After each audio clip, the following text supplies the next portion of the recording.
The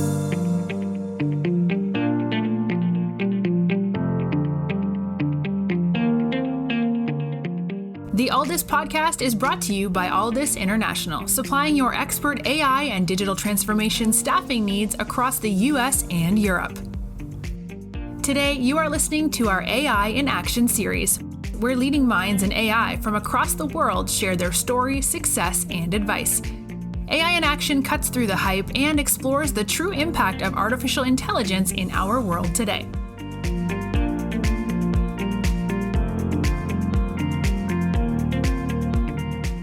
You're listening to AI in Action. I'm your host, JP Valentine. Our guest today is Kevin Porsolt. Kevin is the Director of Data Operations at Seamless.AI. Kevin, welcome to the show. Thank you, John. Glad to be here.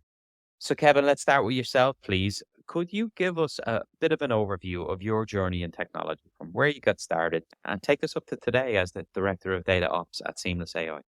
Yeah, absolutely. So when I first came out of college, out of school, like most people, wasn't really sure which direction I wanted to take my career. I was fortunate, though, that I landed my first job at a fairly large financial data company working as a data analyst. So although the work in the beginning was pretty repetitive, it was working for the large company that afforded me a lot of the opportunities to work in different types of roles with different types of departments without the need to go and look for a completely new job elsewhere. So in my time there, I was there for about 5 years. I had a lot of different roles, worked as a data specialist, more of a subject matter expert. I also worked as a functional manager, so having the opportunity to manage a fairly large global data team. But for me, regardless of what type of role I was in, I was always more interested in really what happened behind the scenes. And of course, for more of a tech and software company, that's really understanding, how do we get the data? How is it collected? How that data is propagated and leveraged by our end users, and ultimately how we can improve the data. So it was really my interest in more of the back end data type of information that eventually led me down to a more technical management path. And it was around this time where agile project management methodology was first taking off.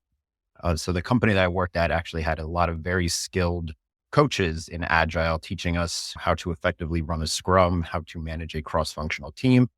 And I had the opportunity and the privilege to work with a lot of very bright development teams as we first started creating what we called these pods, which were the cross-functional teams to work on very high profile project initiative. After doing that for a while, I feel like I gained my confidence in working in a more technical lead type role. And I decided that I wanted to take everything that I learned and essentially help other companies build these processes, build these teams from the scratch. And for me too, this was a new challenge to take on. So I thought the startup world was the perfect entrance to do that. So over the past couple of years, I've worked in a lot of different companies. I've worked in the fintech industry. I've worked in the healthcare, marketing, ad tech industry, the business intelligence industry, and working a lot of different hybrid types roles. I've worked as a data engineer. I've worked as an internal operations developer. And of course, more prominently, working in project, product, and program management, really getting to build teams, build processes from the start to where they eventually are more self-sustainable and we could be most efficient with the development resources that we have. Kevin, thank you for the background. Great to learn about your own journey, of course, Thank you. and your interest in startups, which has led you to where you are today at Seamless.AI. We'll get to the details of your role in a moment, but tell us all about Seamless.AI as a business, who you are, what you do, and mission of. So Seamless.AI, we provide the world's best prospect leads for B2B and B2C. To explore on that further, really what we are good at, what we really help our users with is first identifying what their target market is. So who are the companies, who are the industries that I need to target that are going to be best suited for whatever their use case might be. It could be sales, it could be recruiting, it could be legal, it could be personal reasons. From then, we help them to identify who are those decision makers that they need to reach out at those companies. So whether it be from the sales side, from the marketing side, from an engineering side, and then further giving them the information needed to first reach out and get a connection, but also equipping them with supplemental insights. So understanding how the user's personality is, how to best outreach them, giving them information to craft the best outreach, ultimately help with their overall success rate in building that relationship. And then also providing additional information to make sure that they constantly have the most updated contact information to make sure that any type of their content relationship managements are up to date, providing alerts for any type of qualifying events that might, dictate a change in communication or a new decision maker that they need to reach out to. So giving them everything they need to identify who to reach out to, giving them the information to reach out to them, and then assisting them in successful outreach and relationship building. Thank you for that. I want to spend some time now talking about your role in a bit more detail. What is involved with the position of being the director of data operations? Walk us through a typical project, your day to day, your main responsibilities, and how that works in the broader the organization, utilizing data engineering, data science, and aspects of AI.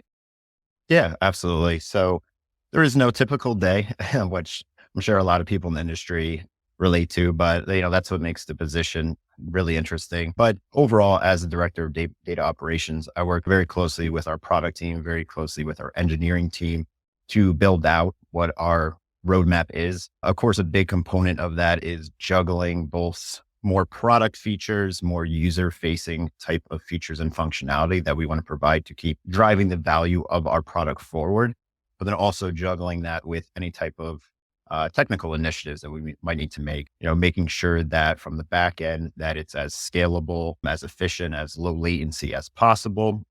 So from the director of data operations, a big part of my responsibility, a big, part of my role is understanding first, what is the data that we have? Where are we getting it from? It might be something that we're deriving internally, or it might be something that we're going and sourcing externally through data partnerships. Then how is that organized and managed in our backend? So all of the technical infrastructure to make sure that data is stored in the most efficient manner, that we're leveraging all the data possible.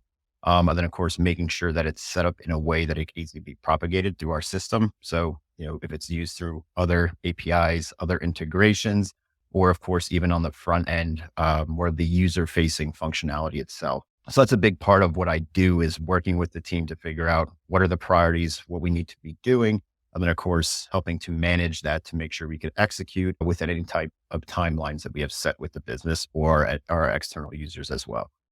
Kevin, I'd like to talk a bit more about the unique nature of what you do, particularly the challenges with complexity of the data set and how AI and machine learning help you overcome that. And then talk about the evolution of Seamless AI from when it first launched to current iterations and then future additions to the product. Could you give us some insight into what that's like behind the scenes? Yeah, absolutely. The type of data we collect, there's a massive amount of data points. And of course, raw data in itself is valuable, but it's being able to enrich and transform that into a way that's of value to the user, that it's of insight, either key contact information or valuable key insights that they can leverage. So really, it's not just a issue specific to Seamless, but I really think within the whole industry that there's a couple areas, I call them different pillars, that we're always looking to leverage AI or machine learning, assisting to get better in these areas. The first one is identity resolution. And this is really prominent within all different types of industries, but the idea of being able to uniquely identify this is a company and this is a contact. So, at the core, you'll have core company and contact information that you ultimately want to enrich or update. As we know, contact information changes, company information changes. So we need to be fairly certain that any type of records that are created are unique, so that if we go and append additional information or enrich upon those records, that we're adding it to the correct record. We're not creating duplicates. We're not overwriting bad data. So a big component of that is creating confidence scores and using data that we have to go and confidently create these unique profiles that we could go and append data onto and enrich further. So that's like really the first pillar, and identity resolution as a whole is a really complex problem when you dig into it. Another area is, of course, data coverage. Although there's robust amount of data, sometimes filling in the gaps where you might not have company or contact information. So for some of those, it might be going down a path of further leveraging more third party or data partnerships. Maybe it's a given area that it's that kind of build versus buy. Is it worth us investing internal development resources to create this? Or is it more advantageous to go and find somebody who does this very well and create a partnership? But there's also opportunities where you could essentially derive or enrich those given gaps in coverage by using data you currently have.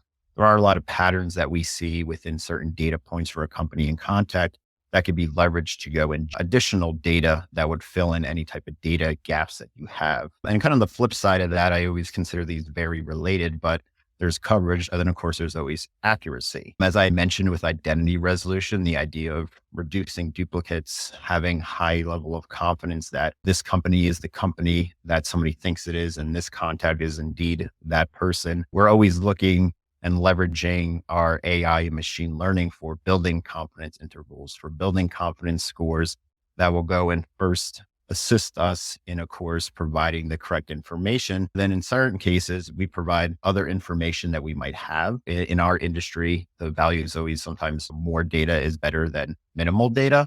So in some cases, we'll provide supplemental data and actually give some type of a score on top of it that tells our user, hey, we have this data, but after running it through our internal AI logic, we have high confidence. I suggest to use this data versus more medium level. We found this data, it has prevalence. It might not be as useful, or in some cases, even low confidence, where at the end of the day, being a data provider in some way, shape, or form, you have to let the user know that this is data we have, data we found, data that we derived. There's lower confidence in this. So more of you can leverage this, but use at your own risk. So what's good about the Seamless product altogether is that we're not just providing the user data, we're also generally telling them how reliable the data could be and ultimately how useful it could be for their various use cases itself. You are listening to the Alldus podcast. When you're looking to scale your team, or if you are interested in showcasing your company in a future episode, reach out today. Or if you're in the market for a new role, visit our website to view open positions, www.alldus.com.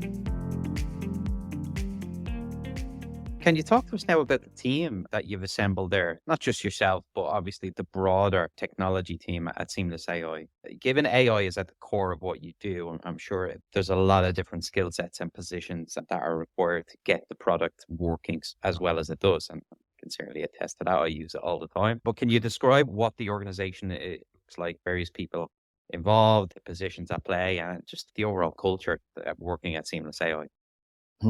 Yeah, absolutely. Seamless, first off, is hiring. We're hiring for a lot of different positions. So if you are someone looking for a job, I definitely highly recommend you to check out Seamless AI. But our team's growing very quickly, and we're looking to continue growing through 2023 as well. As far as the types of positions we're hiring for, they really span across the technical team itself, looking for data engineers, looking for backend engineers, software engineers, and full stack. I'm also looking for additional QA on the manual QA and automated QA side. And then, of course, looking to further build out more of a data analytics team as well. So data analysts who could help us through the massive amounts of data that we have. And then even further, more data scientists that could help to assist in identifying how data we have could be used in our current AI models, or using it for more predictive types of analysis, using it also for kind of self-validating our own data itself. So we're really hiring across the board. And it's this effort to really just 2x, 3x the team over the next couple of months. Where we've been fortunate, I understand we're in an economic I don't want to say economic downturn, but we're in a tough economic state right now. So in a lot of cases, people are looking to make cuts on areas that aren't very important to them, or trying to reduce costs on things that they don't really need. And actually, Seamless AI, we've been more prosperous during this time. And I think the reason for that is a lot of our users' income is dictated by how much they could sell, or how much they could recruit, or whatever their use case may be. So they're actually leveraging our application more because they need to make more sales. And in doing so, they might need to reach out to more prospects. So we've actually been very fortunate that within these tough economic times, that we're still seeing a growing user base. And of course, we need to make sure that we have the technical engineering team to support those additional users and keep driving the product forward as the user base begins to grow. And of course, as we start assessing different types of data, different data sets that our users can be leveraging to better help their overall experience with Seamless AI. I'm glad you brought that up because it leads nicely into what the roadmap looks like for Seamless AI over the next 12 to 24 months. Obviously, exciting because there's a lot of investment in headcount. There's an ever growing demand in the platform. But when you look at the next 12 to 24 months for your group and the further developments of the platform as a whole, what are some of the things you're working towards and what are you particularly excited about? As I had mentioned before, there'll always be top priorities for us is where we could expand coverage, where we can expand accuracy. So those things will never go away. They are moving targets in a sense. I don't know any data company that is exactly 100% with accuracy, but we want to be as close to 99.999% as humanly possible. So always looking at how we can increase coverage and accuracy. That's always going to be on the forefront. But over the next couple months, the next couple quarters from our product roadmap itself, we have a lot of great features coming through the pipeline. So a lot of features that will take our core functionality and expand upon it. So I had mentioned that a big component of really the value we provide is not just the initial contact information or company information, but also having the golden source of information that you go to. We know that sales teams, recruiters, they don't always have the time to be looking for updated contact or company information. Sometimes their CRMs might be a little messy or their pipelines are a little messy.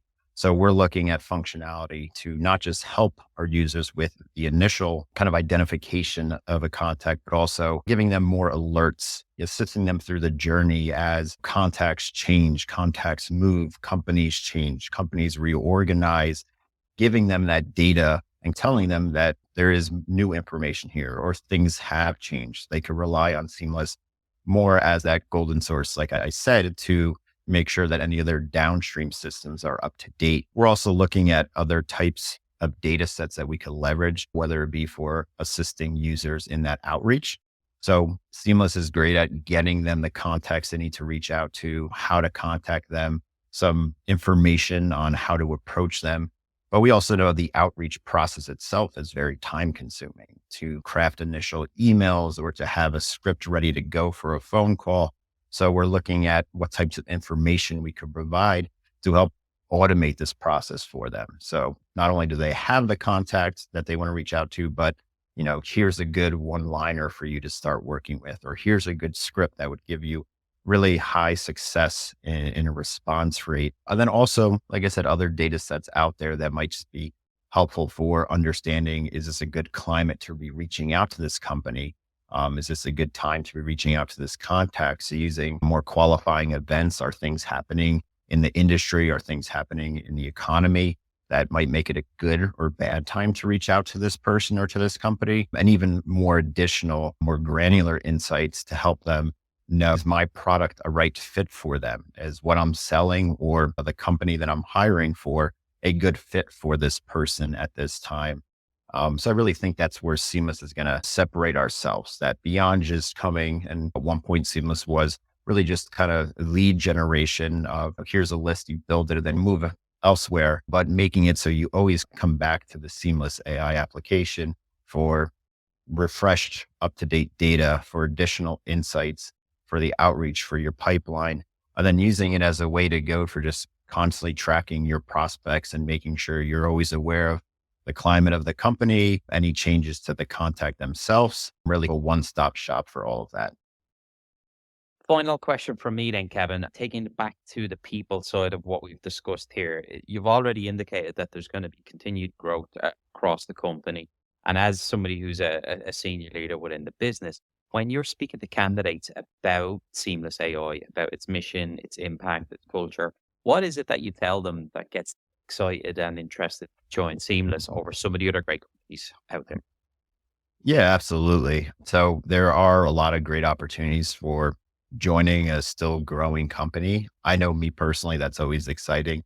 Instead of jumping into a huge company where sometimes you feel like a small fish in a big pond, you get to join Seamless and make an impact instantly. You get to see the fruits of your labor as well. So all the changes that you make, you could see how they're impacting the application, how they're implicating our users. And that's really good. I think from an engineering perspective, people want to see the direct impact that the work they're making is having on our users and on our bottom line. And I think the culture, that's a big piece of Seamless.AI that we're very proud of, that we're a distributed team. It's the sense of closeness with your peers that you work with. You work really across the board. So there's clear lines of communication between all the internal business teams. I know I've worked at companies where it feels like the engineering team and the technical team are a little bit more segregated from the rest of the team. There's not as much communication and collaboration, but the company is really good at having this unity where everyone works together and everyone has the same goal. And I've also appreciated from more of the product technical side of things that the rest of the business is extremely supportive when we might slow down to work on more technical initiatives. Like I mentioned previously, a big part of my job is balancing both the business objectives as well as the technical objectives. And when we come out and said we need to invest more time in technical things, the rest of the company is extremely supportive of that. And that's very telling because it's usually seems more like clash of heads between wants and needs of the business. But having that unity and having that we're all working towards the same goal is a great culture to have. I'd say too, really across the board, there's so much diversity within the company, people of different backgrounds, people with different strengths and weaknesses that you really learn a lot. There's never a time where you feel complacent. There's always new challenges to take on. And everyone really has the autonomy to take on those new opportunities and challenges to grow personally and professionally. And even though the company's growing, it still has that startup feel in a good way where the company does stuff for its employees. We still have regular check-ins. There's ways that even though we're a distributed team, the company does things to build that community type of feel that sometimes it is hard to do when you're working across the country. So our culture at Seamless is top class. I definitely think it's a big reason that people like to work at Seamless and stay working at Seamless. And we definitely like to highlight that to our candidates, that it's more than just a job. It's like a family. And I really love that about Seamless.AI as well. Kevin, thank you so much for coming on today and talking to us. Great to learn about your own background, your journey, and what's led you to where you are today at Seamless.AI. Seamless.AI is an amazing platform. It's something that has an impact for companies of all shapes and sizes every day. We use it here at Alldus regularly. We're a big fan of it. And the environment you've described is great because it gives us an insight, fast growing startup who are putting the technology first, but also valuing the culture and people side of things. So we wish you, the team, and everyone at Seamless.AI the best of luck in the months and years to come, and look forward to having you back on the show soon. Yeah, no, I really appreciate it, John. Thanks for letting me come on. And I do appreciate you being a Seamless user. So thank you so much. We appreciate your business.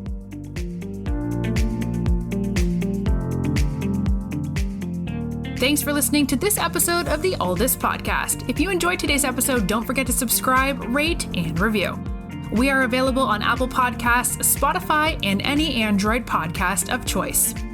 You can also head over to our website, www.alldus.com, to listen to more podcasts, view our open roles, and stay up to date with industry news.